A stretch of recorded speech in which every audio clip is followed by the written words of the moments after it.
Right now we have a outline or a discussion of the state of the field of digital literacies, partially based on the 15 online posters that we had, that I hope you had an opportunity to view. This will be presented by Kristen Michelson and Osman Solmaz. So Kristen Michelson is a doctoral candidate in SLAT here at the Arizona. Her research interests center around multiliteracy's approaches to culture and language teaching, teaching French as a foreign language, digital literacies, and discourse approaches to intercultural communication. She teaches in the Department of French and Italian at the University of Arizona, where she's been co-developing a curriculum for intermediate French that integrates a multiliteracies approach and a global simulation story framework. I believe that's the topic of her dissertation as well. Osman Solmaz is a PhD candidate, also in SLAT. His main research interests include computer-mediated communication, pedagogical implementation of new media in language classrooms, language socialization, digital literacies, multilingualism, and language teacher education. As part of his graduate assistant position at the Center for Middle Eastern Studies, he designs and develops a hybrid course for advanced Turkish language instruction, advanced Turkish language learners across the United States. So please join me in welcoming them to give us this. Great. Thank you, Paul. Yeah. Great. Thank you all for coming this afternoon as well, and thanks to John Reinhardt and Chantal Warner for extending this invitation to us. And we'd like to go ahead and give you an overview of our talk this afternoon. So first of all, we will talk about briefly on the posters and the nature of the posters on the online segment of the conference, and then we will talk about the emergent themes that were reoccurring again and again as we went through them, and we will try to include them in overall digital literacies discussion as well. And then we will discuss how the nature of this symposium invited certain literacies to occur by the presenters. And then we will have critical reflections and Q&Q session. We don't have any A's. Yeah. So as a way to begin thinking about the posters, we made a word cloud and of all of the abstracts submitted by the presenters. And before we show you the cloud, just want to invite your thoughts on what you think the largest word in the cloud will be. Think for just a second. And on the count of 3, we'd like you to shout that word out. 1, 2, 3. Okay, great. All right, that was a really nice sound cloud. Now we're going to show you the word cloud. And digital is indeed represented fairly prominently, but as you notice, also language, learners, students, and so on. So that gives you a flavor. And when we look at the posters represented in the hybrid segment of this symposium, we categorize them into 3: conceptual ones, pedagogical models, and empirical studies. So for instance, Carl Blight's papers on open educational resources and digital social reading are primarily interested in theoretical considerations of the concepts that are present in the settings where these resources are adopted.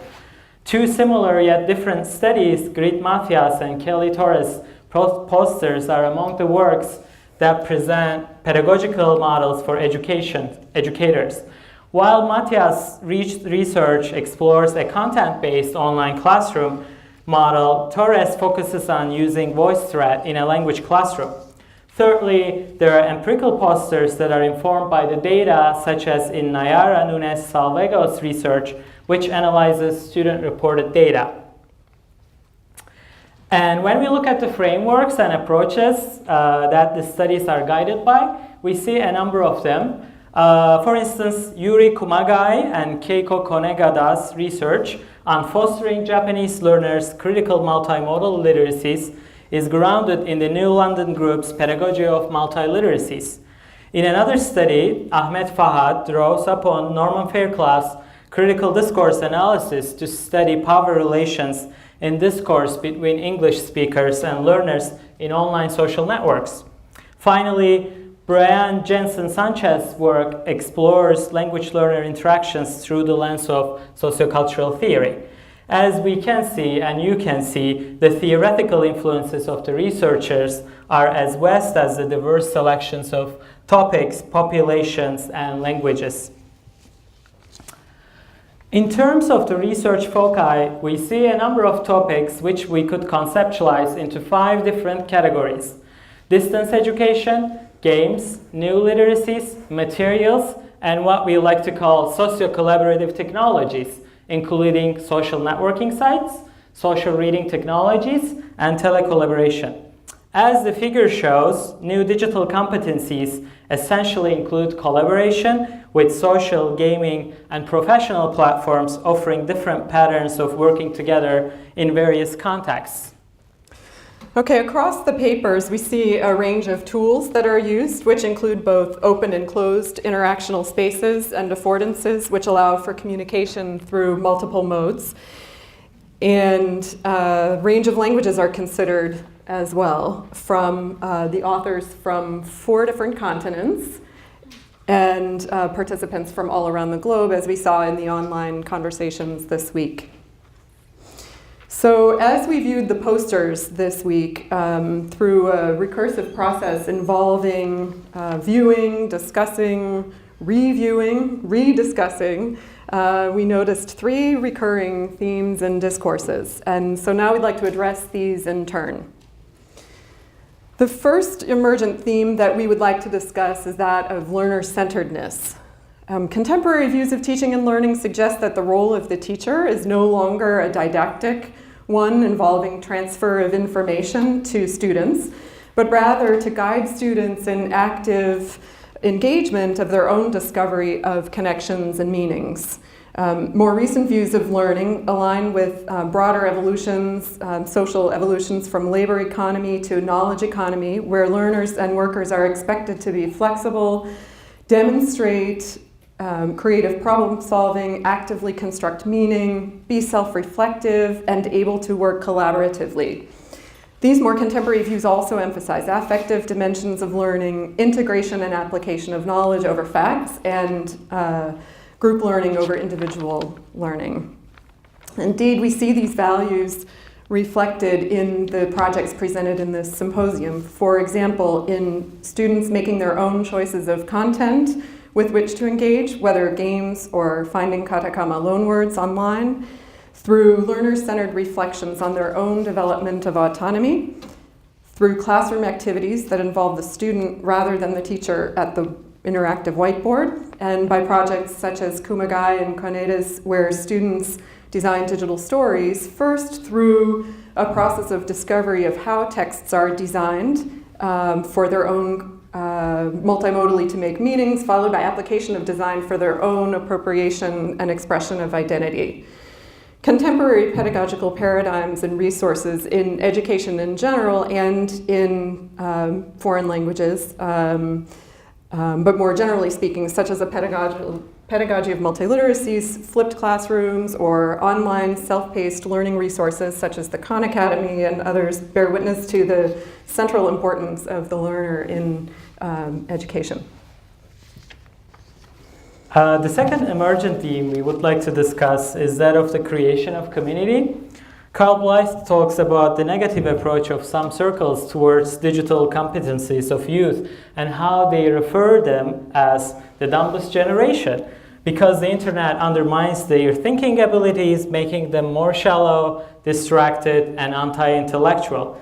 One of the arguments that has been expressed related to the role of digital media in the fragmentation of communities. On the other hand, Henry Jenkins coins the term participatory culture, in which members believe their contributions matter and they feel some degree of social connection with one another. Previous scholarship generally also indicates that online communities positively contributes to the L2 learning and teaching experiences. Dana Boyd, the social media scholar, states that a membership in an online group can be crucial for the ways relationships are established and maintained. Keeping the discussions and the literature in mind, we have observed that the formation of community stood out as a salient recurring theme. In Blythe's paper, we witness how learners collaborate around reading and consider the text as a place for getting together. Similarly, we observe how Spanish language learners in Sanchez's research focus on the social relationships in their computer-mediated interactions rather than the tasks or the ideas. Further, Salvego's distance education research shows how autonomy is a result of interdependent activity rather than a solo enterprise. Finally, in his other paper, Blythe takes the concept of Creative Commons as a metaphor for a new digital participatory culture. We can indeed see how the participatory culture shifts the focus of literacy from one of individual expression to community involvement. In addition to this, as Jenkins points out, new media literacies involve social skills, which are developed through collaboration and networking. At this point, it might be better to concentrate on understanding the nature of how learners are affiliated with online communities and how they shape and reshape the discourse of these communities and their identities through their individual agencies, including attitudes, beliefs, and motivations. The third and final theme which reemerged across the posters is authenticity. And although authenticity has been conceptualized in a number of ways, what is meant in these particular uses of the term, or indirect demonstrations of authenticity, maybe without using the term. So across this set of posters, we seem to have two different meanings, referring to both material texts and individuals who are part of specific discourse communities into which we would like our students to be socialized. In terms of materials, we see this value coming through in Stefano Maranzana's presentation on using authentic cartoons, and Kayo Shintaku's students' use of internet to discover authentic katakana words, in Carl Blythe's presentation on open educational resources. In Sherry Veneri, Jason Garneau, and Darren Griffin's study with cadets, and Ahmed Fahad's study with Iraqi students and educational advisors, Facebook is used in part to increase access to native speakers and cultural informants. Finally, in Grit Matthias's Projekt mit Bielefeld, the telecollaboration between students in the US and Germany affords access to German cultural content mediated through native speakers. So for some, authenticity means access to native speakers. For others, it is about access to cultural texts. So what is exactly our value around authenticity in second language acquisition? Why is this important, and what can it mean? It has been found in the literature, interactions with native speakers has been an important source of motivation for L2 learners on L2 production. And it's also been acknowledged, particularly by Blattner and Fury and others, that interaction through digital spaces with members of the target culture can be an important way to comprehend the interrelationship between language and culture. Heidi Burns in 2006 has asserted, quote, "When oral and written language is explicitly located within its cultural contexts, learners begin to appreciate how language is constitutive for cultural functions and begin to explore what flexibilities exist between relatively fixed expectations associated with different contexts of situation and choices that can be validly made within them." From this, we would conclude then that a focus on authenticity can be about expanding the reach of communication and literacy practices to include target language and culture discourse communities in which multiple genres, audiences, voices across multiple communication channels are intertwined. This particular notion of texts and voices of the, quote, target culture, however, seems to be anchored in connotations of target culture referring to a fixed geographical space and or national context.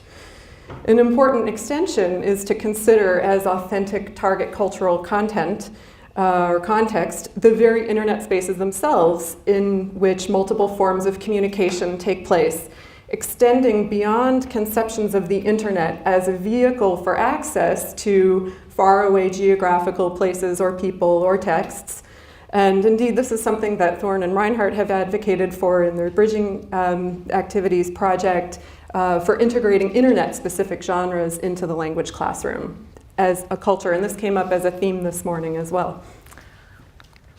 And this was one of the very exciting parts that we really worked on together. And because it was surprising to see how the nature of a conference can invite certain literacy practices come into play.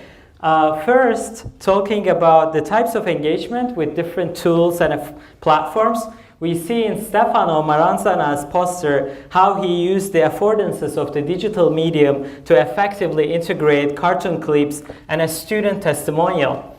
This design choice allowed for voice, intonation, facial expressions, and other body language to complement the linguistic testimonial of the student. In another poster, Silvia Rodriguez Sabater and Laura Platz capitalized on the different modal affordances of VoiceThread with spoken language primarily to narrate the project and the written text to comment feature to give logistical instructions for optimal viewing. Finally, Carl Blight's presentation on open educational resources uses Prezi's nonlinear, more organic navigation to show the interconnectedness of open source community and giving the viewer the experience of listening to the story while meandering through an apple orchard. Second, several poster authors use specific framing devices particular to the virtual medium. And for example, Shona White opens with, "This presentation is for the Digital Literacy Symposium," effectively anchoring it somewhere in a way that a conference presentation in shared physical space would not require. Third and finally, the medium of this symposium not only allowed for flexibility of geographical space of both presenters and participants, but also flexibility in time. Not just in terms of viewing posters anytime one wished or as many times one wished, but flexibly extending the poster presentation length. Design choices such as integrating links to external content, as we see in Sabater and Platz, Matthias and Blythe, allows the viewer to determine his or her own viewing time. So revisiting our word cloud of abstracts, we see certain tendencies across these posters and in the literature triangulated here. Learners and students, not teaching or teachers as large words, an emphasis on language, digital, etc. This overall picture evokes for us the following 4 critical reflections. Number 1, do the affordances of a particular tool shape literacy practices, and if so, to what extent? We see in the SCMC study by Brianna Jansen-Sanchez examples of interactional strategies used consciously to establish social cohesion and assert identity. To what extent are these particular forms of discourse used in this digital interactional space similar to or different from those that would be present in live interaction to achieve exactly the same kinds of relationships? In Silvia Rodriguez Sabater and Laura Platz's distance education Spanish course, they show that certain communicative modes showed a preference for certain tools. This is the VoiceThread platform. So for example, communication in the interpersonal mode was mostly through a discussion forum and journal sharing, while VoiceThread, Prezi, and PowerPoint were used as presentational modes. Yet the affordances of VoiceThread, for example, make this tool very apt for communication in the interpersonal mode. What is it about the salient characteristics of this tool or others that construe them in particular ways for particular communication practices? And this VoiceThread is a presentational space rather than for an interactional space, or both. Finally, in Sherry Veneri, Jason Garneau, and Darren Griffin's study using Facebook as a course management system, for cadets at West Point, they note, and this came up in the blog comments during the week, that none of the cadets ever became too informal in their communication. So in this case, it wasn't the tool that shaped forms of discourse, but rather the combination of the tool and the setting in which it was embedded. that is, as a course management site. Number 2, to what extent does our use of new technologies truly capitalize on their multimodal affordances to promote expressions that are more than merely linguistic in nature?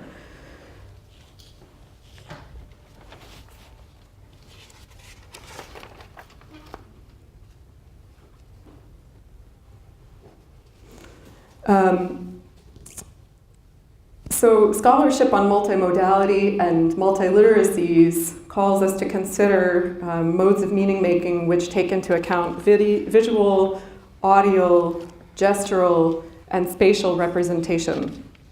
Different modes organize knowledge in different ways, each bringing, as Günter Kress says, its own epistemological commitment. Specifically, as he goes on, language organizes knowledge sequentially, while image organizes knowledge spatially. Kumagai and Koneda's study on critical multimodal literacies demonstrates quite well the importance of visual and audio modes, particularly in the expression of identity and self. The various technological platforms that have been used here, and there are many, many others that are available to us in teaching and learning, contain a range of affordances for meaning making through multiple modes. Are we truly capitalizing on these? And our third question, how can current and future foreign language instructors be mentored in use of technologies such that new technological tools are not merely retrofitted to traditional foreign language practices? We see among Entisar El-Sherif and Fatma Duray's participants that they plan to use Facebook games to teach the 4 skills, in other words, linguistic skills. Shona White's data from teachers using the interactive whiteboard shows that most teachers use the board to teach language skills and focus on pedagogical exercises rather than tasks that emphasize language in use. As Lotherington and Ronda assert in Calico's most recent monograph series on digital literacies in foreign and second language education, quote, skill-based roles of speaker, listener, reader, writer do not make sense in digital domains where users are agents. Creators, as well as consumers of content with knowledge of pragmatic media access, of more utility than ability to manipulate user-generated language. And we would add user-generated content across a range of modes. So we can make a claim that in-service and pre-service language teachers should be aware of this culture of convergence where the content is created, remixed, re-represented, recontextualized. Students are expected to navigate through various networks and media platforms, developing cultural competencies and social skills needed for full involvement in this participatory culture. In other words, this calls upon us as foreign language teachers to teach the integration of the 4 skills and multimodal means of communication rather than these discrete skills. And fourth one, how might our insights about digital literacies be informed by more longitudinal research? Across the posters in Symposium, we observed that the devoted time to the examination of digital literacies in various contexts has been limited to 1 academic semester or often less. The exception is the research conducted by Lange, Richardson, and Warner, who expanded their research in the following semester after being informed by the reflections they had in the first term. Apart from the manipulation of the pre-existing design and methodologies, we may also look at how longitudinal research would allow us to examine the adoption of a certain digital tool and the role of motivation in a longer period of time, which might allow us to examine the extent to which the novelty of the medium itself affects the entire learning and teaching process. And with those questions in mind, we like to thank you for listening us, and we invite you to pose additional reflections and questions. Thank you. Thank you.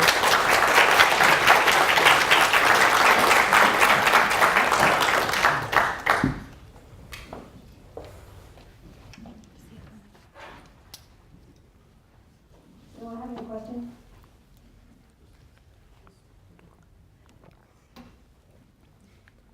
That was pretty clear.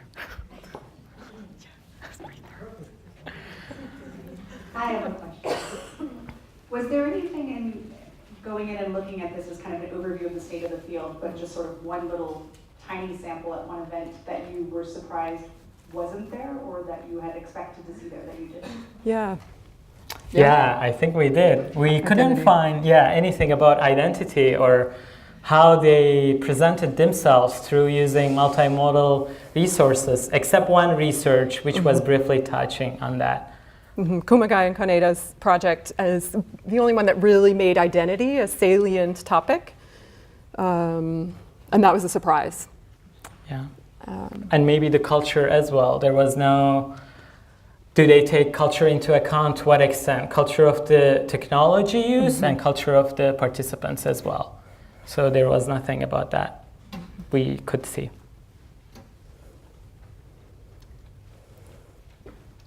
Can we turn that question back out too? I'd be curious to hear what other ways that that could be responded to by other viewers.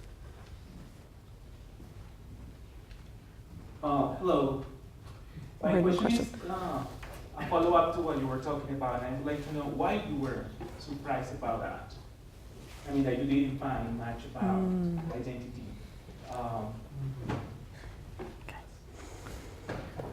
I think because it comes up so often in the literature on interaction in online spaces and how different modes of communication establish relationships, but a part of that relationship establishment is obviously the expression of identity, and at least in our readings, it's such a salient theme that it was surprising to not see it as an important theme among this particular collection of papers.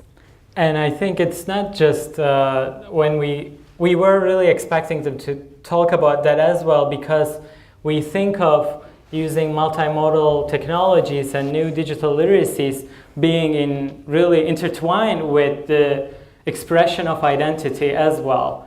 The selections you make by using those tools are totally related to it, especially if it involves visual literacies like digital storytelling. We would expect them to talk about that maybe more. Thank you so much, Osman and Kristen, for this presentation. I'm really grateful for it. I wonder if you have reflections about the format of an online poster presentation series itself as a form of digital literacies for scholarship, for global scholarship. This map that you shared was really impressive, just to look at that. And I wondered, in general, where this format, this genre might be able to go from here. I personally, this is the first time I've been invited to take part in an online poster presentation series, so that's exciting. So what might happen from here in the next time you might curate something along these lines? So that's a general question. The specific question is, how does an online poster presentation series give us affordances for critical and scholarly vocabulary beyond the Anglophone? So as in work in applied linguistics or SLA that is not only using Anglophone critical terms, but maybe posters where you can mouse over things and have the hypertext turn into a vernacular research language or something like that. I'm just, my mind is spinning with the possibilities of that we need to reflect. Well, I'll just say thank you for the question. We're really happy to answer. And how much time do you have? You want to go first? Well, we've been talking about that first question all week, and every time we thought about it, we noticed something new, and that inspired this whole section on the different literacy practices that we saw adopted by some of the participants, or all in some way. So I think, well, we haven't had a chance to discuss this, but said, John and Chantel really ought to publish this somehow as a model for an inclusive, open access kind of symposium. And I think, we still plan to talk to you about that. We didn't have a chance yet. But I think it was very good that we had a hybrid section, especially online section, because it invited wider access to other people who are not physically present. So you can still invite them and ask them to join the conversation. And I see that it's happening quite often, actually, and this is not the only this is hybrid symposium original in nature, but we see other forms of digital tools that are used together with some conferences, like assigning a certain hashtag, so that you are starting to have a conversation about the conference even before coming to the conference, and then the connections are continuing and emerging, so you kind of are being part of the online network even without being there, or even after being there. So I think we should really think about that. And for the second part of the question, I think it's very valuable that it will provide hopefully new spaces for multilingual presences as well, and getting us maybe away from just one particular language only presentation.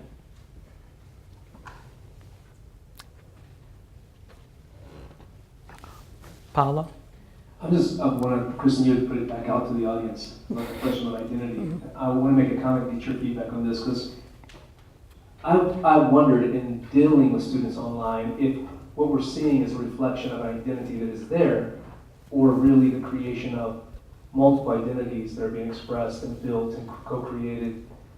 So I get both. There's this paradox of students engaging in digital literacies and showing me something that they want me to see that is there and authentic, what they consider authentic, and other times completely performative other personas. And so I'm not sure. It's a very fluid, paradoxical experience, right, online, if you're looking for identity in these. Yeah.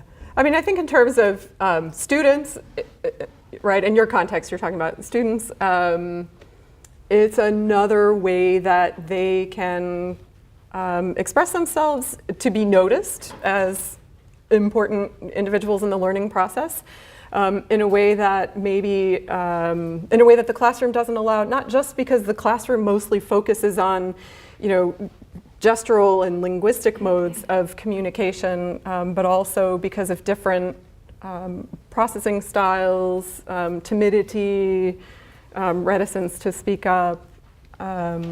So I think it absolutely opens up spaces, and that there probably is some performative elements. We have time for one more question. That's it. So I was wondering if you know how common is this hybrid symposium? And it'd be interesting for people to study, to look at the amount of interaction that goes online.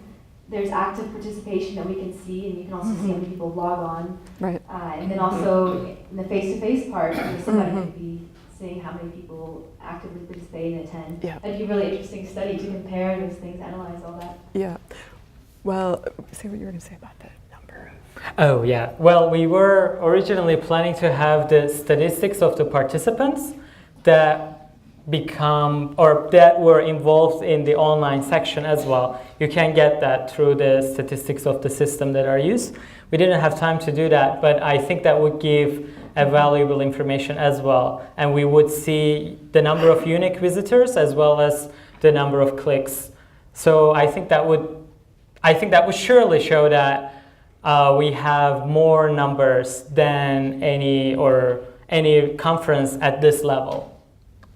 So hopefully it was a success. Well, thank you to Kristen and Osman for this really wonderful. Thank you all. Thank you. Thank you. Thank you.